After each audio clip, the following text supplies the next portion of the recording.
మహిమ సాటెగా లోకాల పాలుడు గోపాలుడు.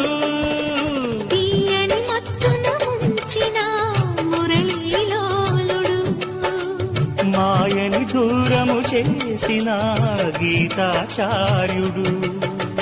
కనుకనే అతని కథ తరములు నిలిచె కదా, తలచిన వారియదా తరగని మధుర సుధా.